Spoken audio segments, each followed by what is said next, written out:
Assalamualaikum warahmatullahi wabarakatuh. Perkenalkan, nama saya Melinda Maulidina dengan nomor NPM 1012308, Program Studi Manajemen Universitas Teknologi Digital. Baik, pada kesempatan kali ini, saya akan mempresentasikan salah satu tugas evaluasi tengah semester pada mata kuliah Pendidikan Agama Islam dengan judul Dahsyatnya Sakaratul Maut dan apa yang harus dilakukan pada saat sakaratul maut. Baik, yang pertama ada pengertian dari sakaratul maut. Sakaratul maut sendiri adalah orang yang meregang nyawa di ambang pintu kematian, mengalami rasa sakit yang bukan alang kepalang. Saat-saat krisis itulah yang disebut dengan sakarat atau sakaratul maut. Maksud sakaratul maut adalah kedahsyatan, tekanan, dan himpitan kekuatan kematian yang mengalahkan manusia dan menguasai akal sehatnya. Makna bilhaq atau perkara yang benar adalah perkara akhirat, sehingga manusia sadar, yakin, dan mengetahuinya. Ada yang berpendapat al-haq adalah hakikat keimanan sehingga maknanya menjadi telah tiba sakaratul maut dengan kematian. Selanjutnya, dahsyatnya sakaratul maut. Sakaratul maut, detik-detik yang menegangkan lagi menyakitkan. Ibnu Abi Ad-Dunya rahimahullah meriwayatkan dari Syaddad bin Aus radhiyallahu anhu, ia berkata, kematian adalah kengerian yang paling dahsyat di dunia dan akhirat bagi orang yang beriman. Kematian lebih menyakitkan dari goresan gergaji, sayatan gunting, panasnya air mendidih di bejana.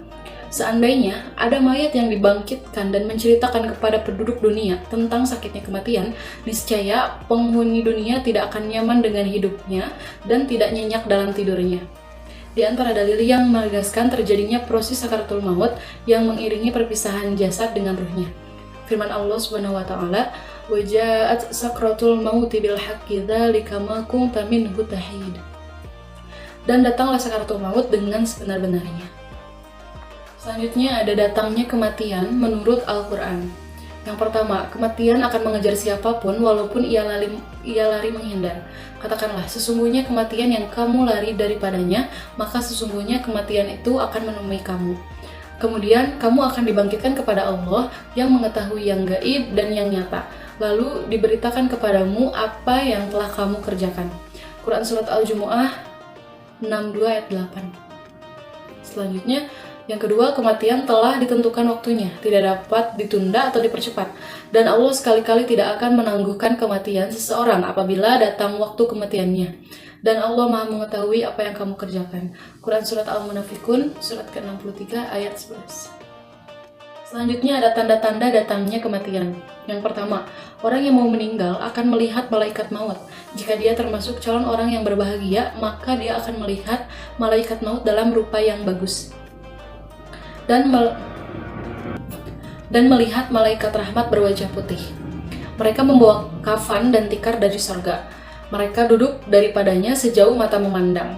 Kemudian datanglah malaikat maut seraya duduk di sisi kepalanya dan berkata, keluarlah menuju ampunan Allah dan keridhaannya.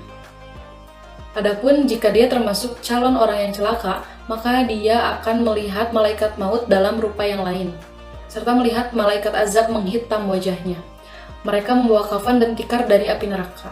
Kemudian datanglah malaikat maut seraya duduk di sisi kepalanya dan memberinya kabar gembira dengan kemurkaan Allah atasnya.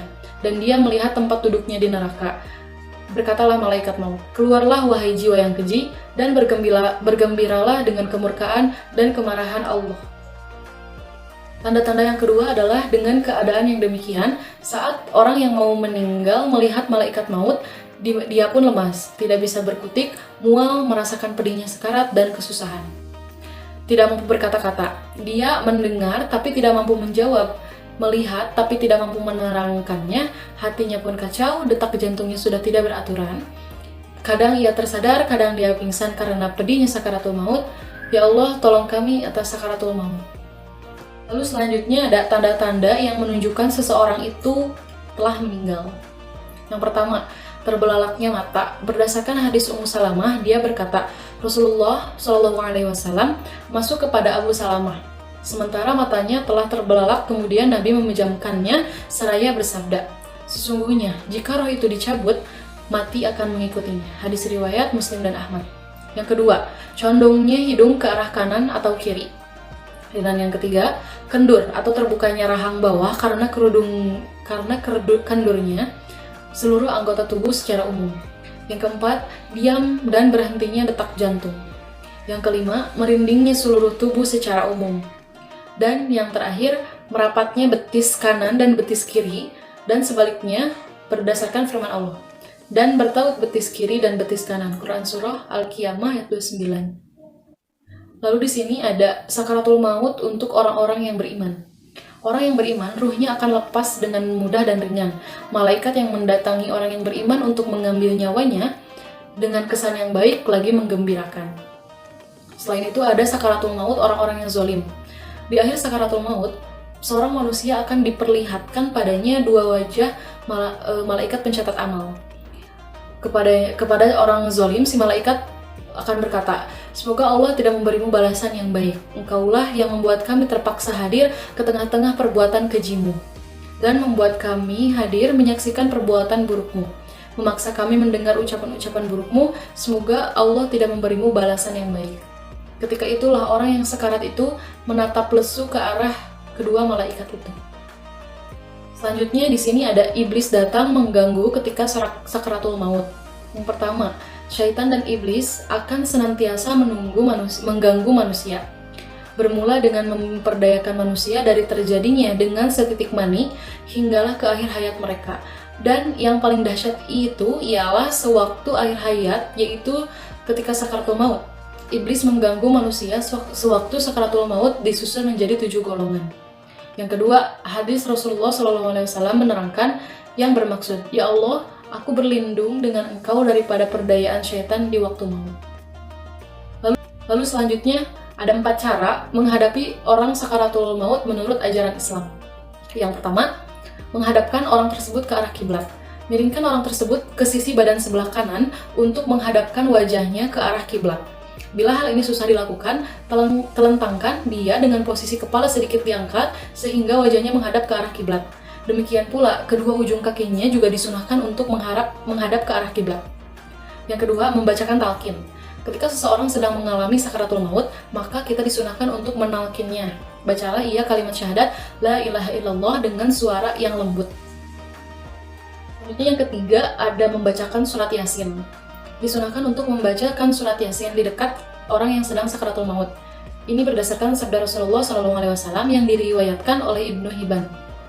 Iqra'u ala mautakum Yasin, yang artinya bacakanlah surat Yasin kepada orang yang sedang sekarat di antara kalian. Yang keempat, mengajaknya berbaik sangka kepada Allah.